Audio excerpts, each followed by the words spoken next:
ಎಲ್ಲರಿಗೂ ನಮಸ್ಕಾರ ವೀಕ್ಷಕರೇ. ನಾಳೆ ಬಹಳ ವಿಶೇಷವಾದ ಆಗಸ್ಟ್ 16ನೇ ತಾರೀಕು ಶ್ರಾವಣ ಮಾಸದ ಶನಿವಾರ.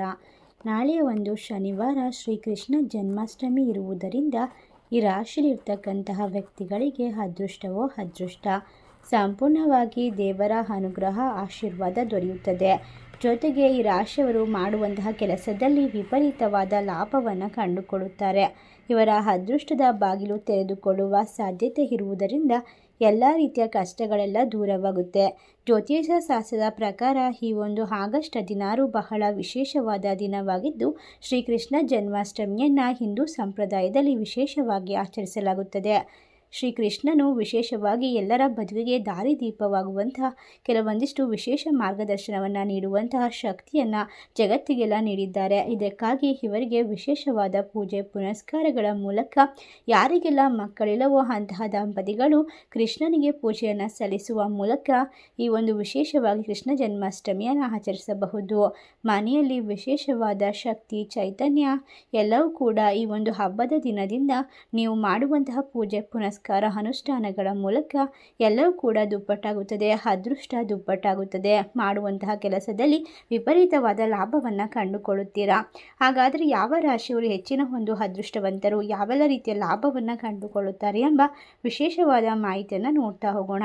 ಅದಕ್ಕೂ ಮುನ್ನ ನೀವು ಕೂಡ ಶ್ರೀಕೃಷ್ಣನ ಭಕ್ತರಾಗಿದ್ದಲ್ಲಿ ಈ ವಿಡಿಯೋಗೆ ಒಂದು ಲೈಕ್ ಕೊಟ್ಟು ತಪ್ಪದೆ ನಮ್ಮ ಚಾನಲ್ನ ಸಬ್ಸ್ಕ್ರೈಬ್ ಮಾಡಿ. ಹಾಗೆ ಪಕ್ಕದಲ್ಲಿ ಇರುವಂಥ ಬೆಲ್ ಐಕನ್ನ ಪ್ರೆಸ್ ಮಾಡಿ. ವೀಕ್ಷಕರೇ ನಮಸ್ಕಾರ. ಶ್ರೀ ಕ್ಷೇತ್ರ ಗೋಕರ್ಣ ಮುಖ್ಯ ಅರ್ಚಕರು ಬಾಲಕೃಷ್ಣ ಗೋಪಾಲ ಹಡಿ. ನಿಮ್ಮ ಜೀವನದಲ್ಲಿ ಇರುವ ಯಾವುದೇ ಗುಪ್ತ ಸಮಸ್ಯೆಗಳಾದ ಪಿತೃದೋಷ ಪರಿಹಾರ, ನಾರಾಯಣ ಬಲಿ, ತ್ರಿಪಿಂಡಿ ಶ್ರದ್ಧಾ ಮತ್ತು ತಿಲಹೋಮ ಮತ್ತು ಪಿಂಡ ಪ್ರದಾನ, ನವಗ್ರಹ ಪೂಜೆ, ರಾಹುಕೇತು ಶಾಂತಿ ಮತ್ತು ಸರ್ಪ ಸಂಸ್ಕಾರ ಮತ್ತು ನಾಗ ಪ್ರತಿಷ್ಠೆ, ಅಶ್ಲೇಷ ಬಲಿ, ಮೃತ್ಯುಂಜಯ ಶಾಂತಿ, ಕಾಳಸರ್ಪ ಮತ್ತು ಶಾಂತಿ ಕುಂಭ ಮತ್ತು ವಿವಾಹ ಕಡಲಿ ಮತ್ತು ವಿವಾಹ ಇನ್ನು ನಿಮ್ಮ ಜೀವನದ ಅನೇಕ ಸಮಸ್ಯೆಗಳಿಗೆ ಡಿಸ್ಪ್ಲೇ ಆಗುತ್ತಿರುವ ನಂಬರ್ಗೆ ಕರೆ ಮಾಡಿ ಶಾಶ್ವತ ಪರಿಹಾರವನ್ನು ಮಾಡಿಕೊಡಲಾಗುತ್ತದೆ. ಮತ್ತು ನಿಮ್ಮ ಜೀವನದ ಗುಪ್ತ ಘೋರ ಸಮಸ್ಯೆಗಳಿಗೆ, ಪ್ರೀತಿಯಲ್ಲಿ ನಂಬಿ ಮೋಸ, ಶತ್ರುನಾಶ ಮತ್ತು ಮದುವೆ ವಿಳಂಬ ಇನ್ನು ಕೆಲವೊಂದು ಸಮಸ್ಯೆಗಳಿಗೆ ಡಿಸ್ಪ್ಲೇ ಆಗುತ್ತಿರುವ ನಂಬರ್ಗೆ ಕರೆ ಮಾಡಿ ಕೇವಲ ಕೆಲವೇ ದಿನಗಳಲ್ಲಿ ನಿಮಗೆ ಶಾಶ್ವತ ಪರಿಹಾರವನ್ನು ಮಾಡಿಕೊಡಲಾಗುತ್ತದೆ.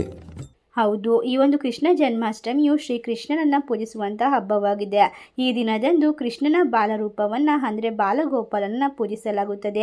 ಪ್ರತಿ ವರ್ಷದಂತೆ ಈ ವರ್ಷವೂ ಕೃಷ್ಣ ಜನ್ಮಾಷ್ಟಮಿ ಹಬ್ಬವನ್ನು 2025 ಆಗಸ್ಟ್ 16 ಶನಿವಾರದಂದು ಆಚರಿಸಲಾಗುತ್ತದೆ. ಈ ಒಂದು ದಿನದಂದು ಎಲ್ಲ ರೀತಿಯ ಕಷ್ಟಗಳಿಂದ ಹೊರಬರಲು ಈ ರಾಶಿಯಲ್ಲಿರ್ತಕ್ಕಂಥ ವ್ಯಕ್ತಿಗಳು ಈ ಒಂದು ಸಣ್ಣ ಪುಟ್ಟ ಪರಿಹಾರವನ್ನು ಅನುಸರಿಸುವ ಮೂಲಕ ಜೀವನದಲ್ಲಿ ದೊಡ್ಡ ಮಟ್ಟದ ಯಶಸ್ಸನ್ನು ಗಳಿಸಿಕೊಳ್ಳಬಹುದು. ಈ ಕೃಷ್ಣ ಜನ್ಮಾಷ್ಟಮಿ ದಿನದಂದು ಕೃಷ್ಣನಿಗೆ ವಿಶೇಷವಾಗಿ ಪೂಜಿಸುವ ಸಂಪ್ರದಾಯವಿದೆ. ಈ ಒಂದು ಶುಭ ದಿನದಂದು ಈ ರಾಶಿಯವರು ವಿಶೇಷವಾದ ಶಕ್ತಿಯನ್ನು ಹೊಂದುವುದರ ಮೂಲಕ ಜೀವನದಲ್ಲಿ ಇರುವಂತಹ ಅಡೆತಡೆಗಳು, ಶತ್ರುಗಳ ಕಾಟ, ಮನೆಯಲ್ಲಿ ಇರುವ ದಾರಿದ್ರ್ಯ ಎಲ್ಲವನ್ನ ದೂರ ಮಾಡಿಕೊಳ್ಳುವಂತಹ ಸಾಧ್ಯತೆ ಹೆಚ್ಚಾಗಿದೆ. ನೀವು ಮಾಡುವಂತಹ ಆಫೀಸ್ ಕೆಲಸ ಅಥವಾ ವ್ಯಾಪಾರ ವ್ಯವಹಾರದಲ್ಲಿ ಅತ್ಯುತ್ತಮ ಲಾಭವನ್ನು ಗಳಿಸಿಕೊಳ್ಳಲು ಈ ಒಂದು ಸಮಯದಲ್ಲಿ ಸಾಧ್ಯವಾಗುತ್ತೆ. ಹೌದು, ಈ ರಾಶಿ ಚಕ್ರ ಚಿಹ್ನೆಯವರಿಗೆ ಇನ್ನು ಮುಂದಿನ ಹಲವಾರು ವರ್ಷಗಳವರೆಗೂ ಕೂಡ ಇರುವಂತಹ ಸಾಲದ ಸಮಸ್ಯೆ, ಆರೋಗ್ಯದ ಸಮಸ್ಯೆಯಿಂದ ಪರಿಹಾರವನ್ನು ಪಡೆದುಕೊಳ್ಳಲು ವಿಶೇಷವಾದ ಶಕ್ತಿ ಚೈತನ್ಯ ದೊರೆಯುತ್ತಾ ಹೋಗುತ್ತೆ. ನೀವು ಮಾಡುವಂತಹ ಕೆಲಸದಲ್ಲಿ ವಿಪರೀತವಾದ ಆತ್ಮವಿಶ್ವಾಸ ಹೆಚ್ಚಿಗೆ ಆಗುವುದರಿಂದ ನಿಮ್ಮ ಶಕ್ತಿ, ಸಾಮರ್ಥ್ಯ, ಧೈರ್ಯ ಉತ್ತಮವಾಗಿ ನಿಮಗೆ ಬದಲಾವಣೆಯನ್ನು ತಂದುಕೊಡುತ್ತೆ. ಈ ರಾಶಿಯವರಿಗೆ ಅದ್ಭುತವಾದ ಹೊರಗಳನ್ನು ಈ ಒಂದು ಸಂದರ್ಭದಲ್ಲಿ ಪಡೆದುಕೊಳ್ಳುವಂತಹ ಸಾಮರ್ಥ್ಯವನ್ನು ಈ ಸಂದರ್ಭದಲ್ಲಿ ಹೊಂದಬಹುದು ಎಂದು ತಿಳಿಸಲಾಗಿದೆ. ಅಷ್ಟೇ ಅಲ್ಲದೆ ನೀವು ವಿಶೇಷವಾಗಿ ಐಷಾರಾಮಿ ವಸ್ತುವನ್ನು ಖರೀದಿ ಮಾಡುವಂತಹ ಆಸೆ ಕನಸು ಸಂಪೂರ್ಣವಾಗಿ ನೆರವೇರುತ್ತೆ. ಈ ಒಂದು ಸಂದರ್ಭದಲ್ಲಿ ಈ ರಾಶಿಯವರ ಜೀವನ ಶೈಲಿ ವಿಶೇಷವಾಗಿ ಬದಲಾವಣೆಯಿಂದ ಕೂಡಿರುತ್ತದೆ. ನೀವು ಮಾಡುವಂತಹ ಕೆಲಸದಲ್ಲಿ ವಿಪರೀತವಾದ ಲಾಭ, ಅದೃಷ್ಟ, ಹಳೆಯ ಸಾಲಗಳನ್ನು ತೀರಿಸುವಂತಹ ಶಕ್ತಿ, ಸಮಸ್ಯೆಗಳನ್ನು ಕೊನೆಗೊಳಿಸಿಕೊಳ್ಳುವಂತಹ ಮಾನಸಿಕ ಶಾಂತಿ ಎಲ್ಲವೂ ಕೂಡ ದೊರೆಯುತ್ತಾ ಹೋಗುತ್ತೆ. ನೀವು ಕುಟುಂಬದೊಂದಿಗೆ ಉತ್ತಮವಾದ ಶಾಂತಿಯುತವಾದ ಸಮಯವನ್ನು ಕಳೀತೀರಾ. ತಮ್ಮ ಕೆಲಸದಿಂದ ತೃಪ್ತಿಯನ್ನು ಪಡ್ಕೊಳ್ಬಹುದು. ಆರೋಗ್ಯದ ಮೇಲೂ ಕೂಡ ಪ್ರಭಾವವನ್ನು ಬೀರುತ್ತೆ. ಯುವಕ ಯುವತಿಯರು ತಮ್ಮ ತಾಯಿಯೊಂದಿಗೆ ಉತ್ತಮ ಸಮಯವನ್ನು ಕಳೀಬಹುದು. ಇದರಿಂದ ಸಂತೋಷ ಅನ್ನೋದು ದುಪ್ಪಟ್ಟಾಗುತ್ತೆ. ಉದ್ಯಮಿಗಳು ವ್ಯಾಪಾರಕ್ಕೆ ಸಂಬಂಧಿಸಿದ ಯಾವುದೇ ಪ್ರಮುಖ ಸಮಸ್ಯೆಗಳನ್ನು ನಿವಾರಣೆ ಮಾಡಿಕೊಳ್ಳುತ್ತಾರೆ. ನಾಳೆಯಿಂದ ದೀರ್ಘಕಾಲದಿಂದ ಹಣದ ಸಂಪಾದಿಸಲು ಕಷ್ಟಪಡುತ್ತಿರುವಂಥ ವ್ಯಕ್ತಿಗಳಿಗೆ ಕಠಿಣ ಪರಿಶ್ರಮದ ಫಲ ಸಿಗ್ತಾ ಹೋಗುತ್ತೆ. ವಿದೇಶಿ ಕಂಪನಿಗಳು ಅಥವಾ ವಿದೇಶದಲ್ಲಿ ಕೆಲಸ ಮಾಡುವಂತಹ ಜನರಿಗೆ ವಿವಿಧ ಸಂಸ್ಥೆಗಳಲ್ಲಿ ಹಣ ಸಿಗುವ ಸಾಧ್ಯತೆ ಇದ್ದು ಎಲ್ಲ ರೀತಿಯ ಹಣಕಾಸಿನ ಪರಿಸ್ಥಿತಿಗಳು ಬಲಪಡಿಸಿಕೊಳ್ಳಬಹುದು. ಮನೆ ಖರೀದಿಸುವಂತಹ ಆಸೆ ಈ ಒಂದು ಸಂದರ್ಭದಲ್ಲಿ ನಿಮಗೆ ಈಡೇರುತ್ತೆ. ನಾಳೆ ಒಂದು ವಿಶೇಷವಾಗಿ ಶ್ರೀಕೃಷ್ಣ ಜನ್ಮಾಷ್ಟಮಿ ಇರುವುದರಿಂದ ಯಾವುದೇ ಒಂದು ಸಮಸ್ಯೆಗಳು ಬಂದರೂ ಕೂಡ ಅದನ್ನು ಬಗೆಹರಿಸಲು ಪರಿಹಾರಗಳು ಕೂಡ ಸಿಗ್ತಾ ಹೋಗುತ್ತೆ. ನಿಮಗೆ ಉತ್ತಮವಾದ ಮಾರ್ಗದರ್ಶಕರು ಸಿಗ್ತಾ ಹೋಗ್ತಾರೆ. ವಿವಾಹಿತರಿಗೆ ತಮ್ಮ ಹೊರ ಹುಟ್ಟಿದವರೊಂದಿಗೆ ಮಾತನಾಡಲು ಅವಕಾಶ ಸಿಗುತ್ತೆ. ತಮ್ಮ ಸಂಬಂಧವನ್ನು ಬಲಪಡಿಸ್ಕೊಳ್ತಾರೆ. ಅಪ್ಪ ಅಮ್ಮನಿಂದ ಪ್ರೀತಿಯ ಉಡುಗೊರೆಯನ್ನು ಸ್ವೀಕರಿಸಬಹುದು. ಆರ್ಥಿಕವಾಗಿ ತೃಪ್ತಿಯಾಗಿರುವಂತಹ ಜೀವನವನ್ನು ಕಂಡುಕೊಳ್ತೀರಾ. ಮಾನಸಿಕ ಶಾಂತಿ, ಮನೆಯಲ್ಲಿ ವಿಶೇಷವಾಗಿ ಬಂಧು ಮಿತ್ರರ ಆಗಮನ ನಿಮಗೆ ವಿಶೇಷವಾದ ನೆನಪುಗಳನ್ನು ರಿಫ್ರೆಶ್ ಮಾಡುತ್ತೆ. ಎಲ್ಲ ರೀತಿಯ ತೊಂದರೆಗಳಿಂದ ದೂರ ಆಗಿ ವಿಶೇಷವಾಗಿ ನೀವು ಹೊಸ ಕಂಪನಿಗಳಿಗೆ ಸೇರ್ಕೋಬೇಕು, ಹೊಸ ಕೆಲಸವನ್ನು ಪ್ರಾರಂಭ ಮಾಡಬೇಕು ಅಂತ ಅನ್ನೋರಿಗೆ ಉತ್ತಮವಾದ ಅನುಕೂಲಕರವಾದ ಸಮಯ ಇದಾಗಿದ್ದು ನೀವು ಎಲ್ಲ ರೀತಿಯ ಅದೃಷ್ಟದ ಸಂಪೂರ್ಣ ಬೆಂಬಲವನ್ನು ಪಡ್ಕೊಳ್ತೀರಾ. ನೀವು ದೊಡ್ಡ ಮಟ್ಟದ ಲಾಭವನ್ನೇ ಕಂಡುಕೊಳ್ತೀರಾ. ಅದೃಷ್ಟ ಚಿನ್ನದಂತೆ ಹೊಳೆಯುತ್ತೆ ಅಂತಲೇ ಹೇಳಬಹುದು. ಬಹಳ ಒಳ್ಳೆಯ ದಿನಗಳು ಪ್ರಾರಂಭವಾಗುತ್ತೆ. ಈ ಸಮಯದಲ್ಲಿ ಯಾವುದೇ ಕೆಲಸವನ್ನು ಆರಂಭ ಮಾಡೋದ್ರಿಂದ ಸಂಪತ್ತನ್ನು ದುಪ್ಪಟ್ಟು ಮಾಡಿಕೊಳ್ಳುವಂತಹ ಸಮಯ ಅಂತ ಹೇಳಿದ್ರೆ ತಪ್ಪಾಗೋದಿಲ್ಲ. ನಿಮ್ಮ ಆರ್ಥಿಕ ಪರಿಸ್ಥಿತಿ ಉತ್ತಮವಾಗಿರೋದ್ರಿಂದ ನಿಮ್ಮ ಆಸೆಗಳು ನೆರವೇರೋದ್ರಿಂದ ನಿಮ್ಮ ಮನಸ್ಸು ಹೆಚ್ಚು ಸಂತೋಷವಾಗಿರುತ್ತೆ. ಈ ಒಂದು ವಿಶೇಷವಾದ ಕೃಷ್ಣ ಜನ್ಮಾಷ್ಟಮಿಯ ದಿನದಂದು ನಾಳೆ ಒಂದು ಶ್ರೀಕೃಷ್ಣ ಜನ್ಮಾಷ್ಟಮಿಯ ದಿನದಂದು ಶ್ರೀಕೃಷ್ಣನಿಗೆ ಬಲು ಪ್ರೀತಿಯಾಗಿ ಇಷ್ಟ ಬಂದಂತಹ ಈ ಒಂದು ವಸ್ತುವನ್ನು ಅರ್ಪಿಸುವುದರಿಂದ ನಿಮ್ಮ ಸಕಲ ಸಮಸ್ಯೆಗಳಿಗೂ ಕೂಡ ದೂರ ಮಾಡಿಕೊಳ್ಳಬಹುದು. ಹೌದು, ಶ್ರೀಕೃಷ್ಣನಿಗೆ ನೈವೇದ್ಯವಾಗಿ ಕೋಸಂಬರಿ ಮತ್ತು ಪಾನಕ, ನೀರು, ಮಜ್ಜಿಗೆ ಇವನ್ನೆಲ್ಲ ವಿಶೇಷವಾಗಿ ಅರ್ಪಣೆ ಮಾಡಬಹುದು.